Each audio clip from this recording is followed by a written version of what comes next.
Hemos pedido un cambio de civilización y nos ofrecen porcentajes de biodiesel. Y efectivamente, ¿no? Bienvenidas y bienvenidos al capitalismo verde, ¿no? Que una de sus facetas es lo que nos acaba de contar Abel.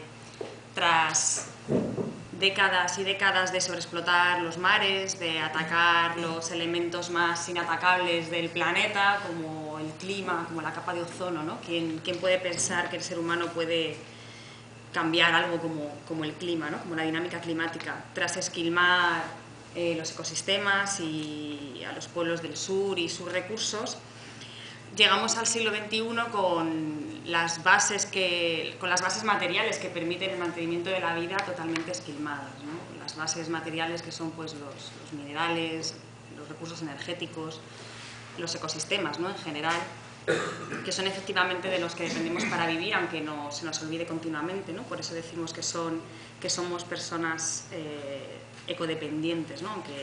aunque se nos olvide.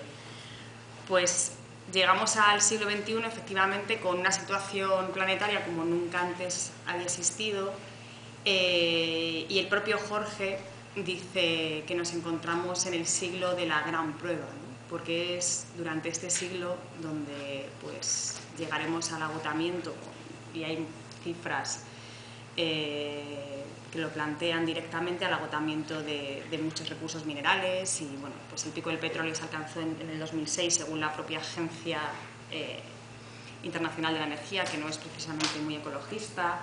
Del resto de los combustibles, pues los picos de extracción se irán ocurriendo a lo largo de este siglo, ¿no? La comunidad científica tampoco tiene ninguna duda de que si no paramos ya las emisiones de gases de efecto invernadero durante este siglo también tendrán lugar pues, consecuencias que realmente desconocemos, ¿no? Por culpa de ese cambio en las dinámicas climáticas. ¿Y qué está ocurriendo, ¿no?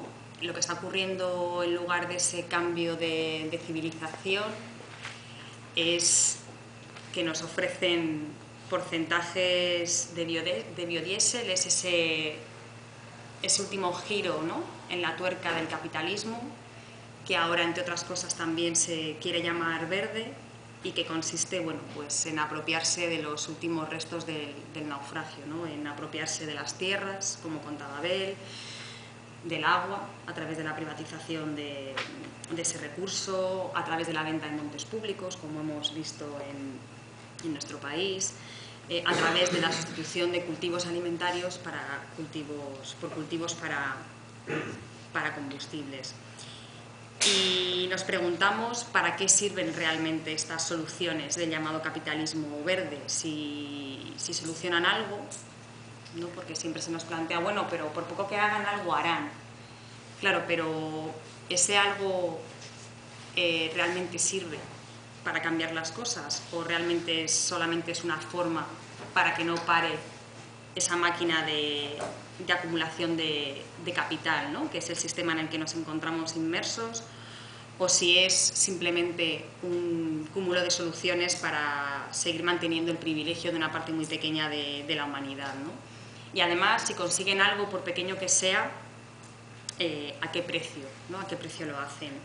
Porque ¿cuántas hectáreas de agrocombustibles tendríamos que cultivar para que se movieran todos los coches, todos los aviones y todos los camiones del planeta? ¿Cuántos planetas necesitaríamos para que todos los coches pudieran moverse con agrocombustibles cuando no exista petróleo, ¿no? Por ejemplo? ¿Cuántas personas deben pasar hambre para que en el norte hoy sigamos?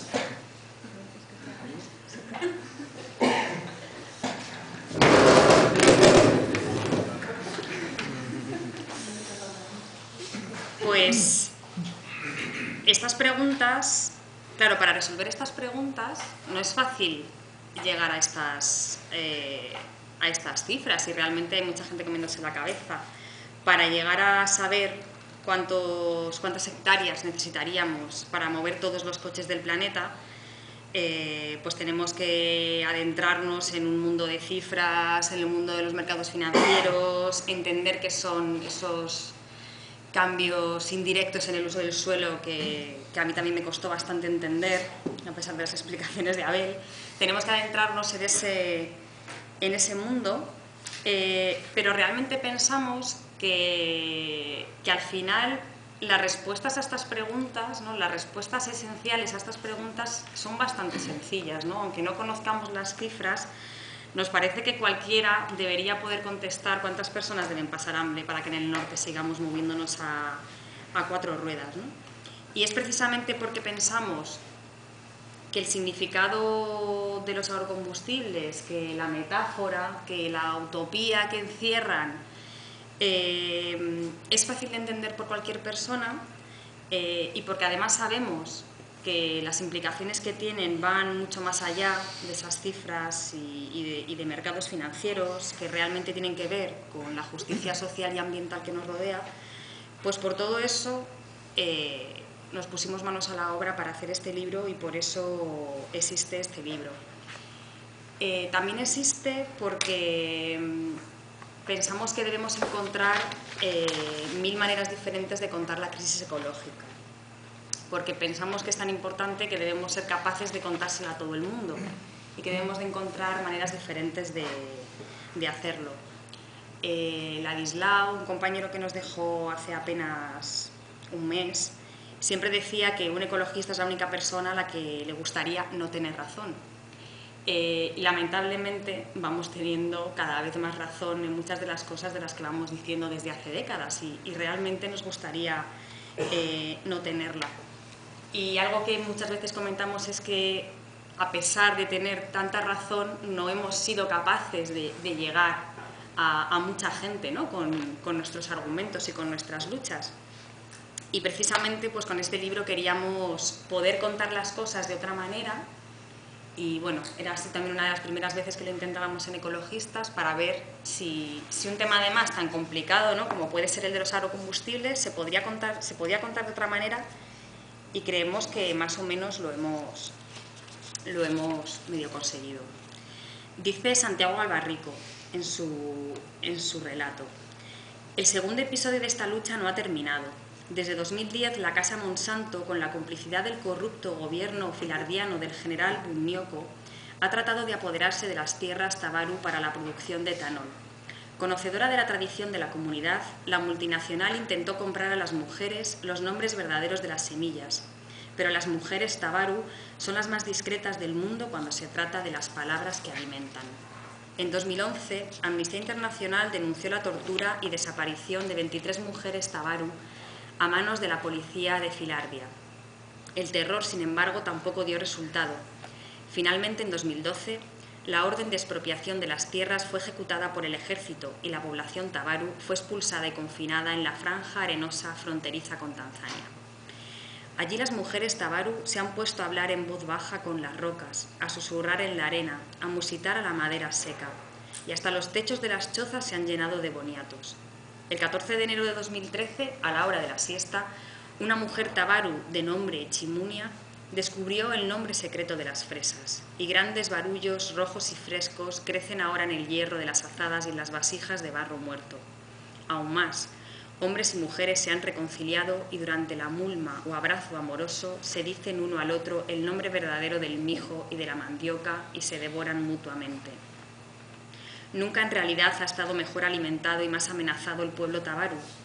Mientras aprenden el nombre de la uva y la alcachofa, el acero de una tensa vigilancia se cierne sobre ellos, porque delegaciones de mujeres Tabaru, llamadas por sus vecinos, han empezado a viajar por toda África y empiezan a llegar también a Asia y Latinoamérica, sembrando nombres en la oscuridad, hablando fresas y mijo en los oídos de los campesinos. Muy pronto los ejércitos y las multinacionales, encerrados en su cháchara mortal, tendrán que arrancar el secreto de los nombres verdaderos al 90% de la humanidad. Y como somos seres de lenguaje, como siempre nos dice Santiago, ¿por qué no contar estas cosas a través de un cuento? ¿Por qué no hacerlo a través de un poema o de una canción, ¿no?, para abrirnos una ventana en la que no habíamos indagado? El libro también se compone de otro tipo de relatos. Oí hablar por primera vez de ella en aquella casucha, mitad cantina, mitad burdel. La casa, si es que puede ser llamada así, estaba situada sobre una colina pelada y pedregosa. Desde